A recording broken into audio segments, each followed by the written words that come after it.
Fala rapaziada, fala família vascaína, sejam muito bem-vindos às últimas notícias do nosso Vasco da Gama. Eu me chamo Diogo e esse canal se chama VDM Vasco, Notícias do Vascão.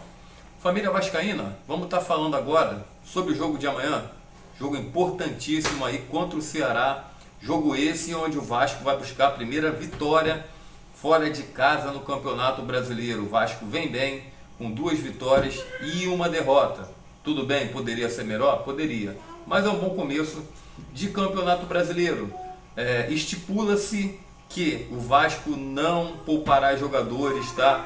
Fábio Carille deixou bem claro aí após o jogo contra o Sport que não vai poupar jogadores para essa partida contra o Ceará fora de casa. Inclusive o time descansou ontem após a vitória contra o Sport. Volta a treinar hoje e já viaja com todo o elenco. Só vai poupar jogadores por questões físicas ou fisiológicas, extremamente se necessário.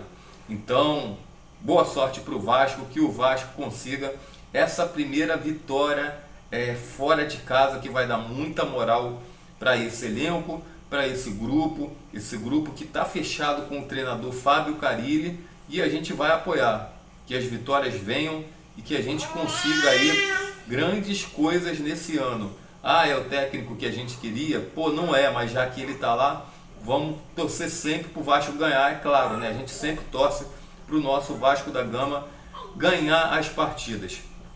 Então é isso, o time viaja para esse grande jogo contra o Ceará amanhã, 21h30, jogo muito difícil porque o time do Ceará é organizado. Família vascaína, segundo informações, o goleiro Léo Jardim e seu staff não aceitaram a proposta de renovação com o Vasco. Assim, o Vasco vai ter que apresentar provavelmente uma contraproposta para ver se o jogador e o staff do jogador aceitam, né, essa nova proposta por parte do Vasco da Gama. Lembrando que tem uma cláusula no contrato do Léo Jardim, e se ele jogar 60% das partidas, automaticamente esse contrato aí já é renovado. Então, Léo Jardim, que joga quase todas as partidas, ainda que ele não aceitasse a proposta, que eu acho que o Vasco ainda vai chegar num acordo com ele, acredito que vai chegar assim no acordo, automaticamente esse contrato já seria renovado por questões do jogador jogar grande parte aí das partidas e ser titular absoluto. Família vascaína, falando de Payet, tem uma grande dúvida se o Payet fica, se o Payet não fica. Já há burburinhos, tá, que o Payet pode continuar no time de São Januário, porque o Vasco, se propor a ele reduzir o salário e o jogador aceitar, é muito provável que eles cheguem a um acordo, lembrando que o Vasco deve o Payet. Então depende dos dois lados, depende do Payet aceitar uma redução de salário, o Vasco pagar o que deve a ele, eles chegarem a um consenso e estenderem esse vínculo até o final do ano. Minha opinião, eu acho que se reduzir pelo menos a metade do salário do jogador, é interessante ter um Dimitri Payet no time sim, que a gente pode ver que quando ele entra, muitas das vezes ele ajuda ali a manter o nível do jogo, com bons passes, com posse de bola, segurando o jogo, desafogando o Vasco ali, né? Mas é um jogador que não joga muito tempo, né? Um jogador que dá para botar para jogar ali no máximo uns 20 minutos, 25 minutos, para poder estar jogando no time do Vasco e ajudando quando o Felipe Coutinho for substituído.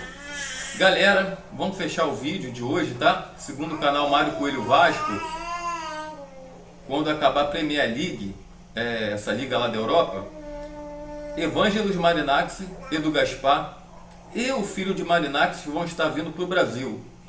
Premier League acaba em maio, tá? Então eles vão vir aí para conversar com o São Paulo, que já tem conversas avançadas com a base há muito tempo, um pré-acordo, né? Um pré-contrato, e poderão retomar as conversas com a SAF do Vasco.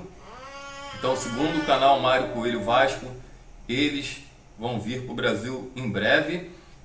Segundo outras informações, há burburinhos que o filho de Marinax pode estar adquirindo a SAF do Vasco, independente do São Paulo. Independente do São Paulo, está fechado com o Marinacci, porque se o filho do Marinacci tiver um outro CNPJ com uma outra empresa, acredito que poderia sim adquirir a SAF do Vasco, independente do pai ter vínculo aí com o São Paulo, ter contrato com o São Paulo, se assim acontecer. Então é isso, família vascaína. Desejar para vocês aí um dia abençoado de muita paz, muita luz e muitas bênçãos. Vamos ver como é que vai ficar a questão da SAF do Vasco, se o filho do Evangelos Marinacci vai dar um jeito de fechar com a SAF do Gigante da Colina. Seria muito importante, um bom investidor, injeção financeira para o Vasco voltar a ter bons times. Enquanto isso, a gente torce para o Pedrinho fazer uma boa administração e tá levando o Vasco a lugares melhores do que tem levado. Valeu, família, vou ficando por aqui. Grande abraço, tamo junto, bom final, bom início de semana para vocês. Grande abraço, aqui é Vasco.